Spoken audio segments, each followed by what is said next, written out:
comment ça va finir.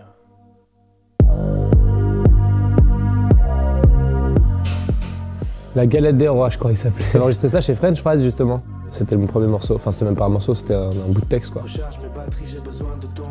Ça remonte à tellement loin. Sur la bouche, c'était une petite fille, elle s'appelait Nirina. Et elle avait 3 amoureux, dont moi. Donc quand j'étais en maternelle. Franchement, je crois que c'était Zoro. Zoro est arrivé, sans se presser. C'est ça, ouais. Incroyable. Sacré Henri. J'ai fait que ça, des bêtises, moi. J'étais adolescent. Avec mes amis, on aimait bien tendre des pièges un peu dans les soirées où on allait. On a empilé tous les vases les uns dans les autres. On a fait une sorte de tour. Et j'ai accroché la lanière d'un sac à la base, quoi. Et j'ai rien fait, quoi. Et après, peut-être 4 heures plus tard, j'ai entendu « Merde !» Enfin, voilà, quoi. C'était une sacrée bêtise. C'est pas du tout gentil. C'était peut-être des vases importants. Désolé.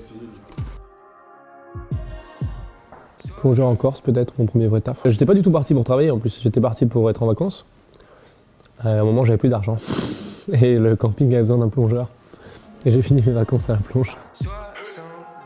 C'était genre un verre de whisky vodka et genre 2-3 Smirnoff. Après, quand je suis retourné dans la tente, ma mère, elle a cramé direct avec l'odeur de mon haleine. Et le lendemain, on a pris la voiture pour rentrer à Paris et j'ai vomi sur toute la route, quoi. Elle m'a dit « Ah, tu vois, il faut se boire, ça fait ça et tout. » Ok, bon. Ah, elle m'avait menti aussi, hein. Ça fait pas que ça à boire. Hein. Ouais, c'était une Snow Beach, je crois. Une verte. C'était varié le flip. Avant de faire flip. Je suis né et j'ai pleuré, tellement le monde était nul, sans même le savoir. Je l'ai touché dans le cœur.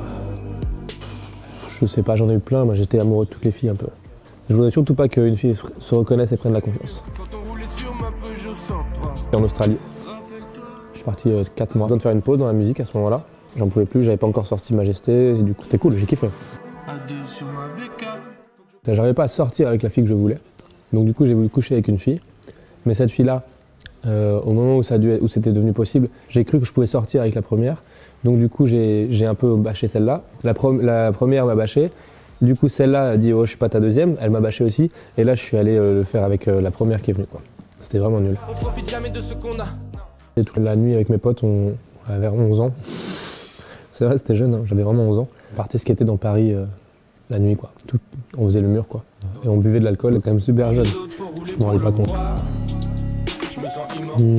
C'était avec Nekfeu, voilà, que j'aime pas du tout d'ailleurs. Il était au lycée avec moi, je faisais de la vidéo à ce moment-là, je lui avais envie de faire un clip, il n'y avait jamais de clip avant. Il a dit ok, Lo a fait la prod, et moi j'écrivais depuis 1 an. Je lui ai dit vas-y, je peux faire un couplet, il m'a dit ouais grave. J'aurais pas dû. Enfin si, j'aurais dû. Ça m'a fait les dents. Je sais pas, je dirais que c'est Caballero parce qu'on a fait énormément de choses ensemble. Et on se connaît par cœur et c'était hyper agréable. La première rencontre avec Roméo Elvis, c'était, je sais pas, en fait j'ai dû le voir sans savoir que c'était lui à des concerts. Il traînait avec l'Or du commun, moi je les connaissais pas trop, mais ils sont arrivés un petit peu après nous, donc il y avait un peu ce truc là où on se parlait pas trop. Et en fait, moi vu que j'étais pas en Belgique, eux ils ont commencé à se connecter bien entre eux avec Abba et tout. C'était il y a 2-3 ans. Au moment où il a enregistré Bruxelles arrive en fait, je l'ai connu tard. Je m'en fume la gueule et je dors la défonce. Comme Buena Vista Social Club, parce que quand je l'écoute, j'ai comme des trucs un peu comme la Madeleine de Proust là. Je me dis, oh, qu'est-ce qui se passe? Ça me transporte de manière assez étrange. Ça doit me remémorer mes parents ensemble, un truc comme ça.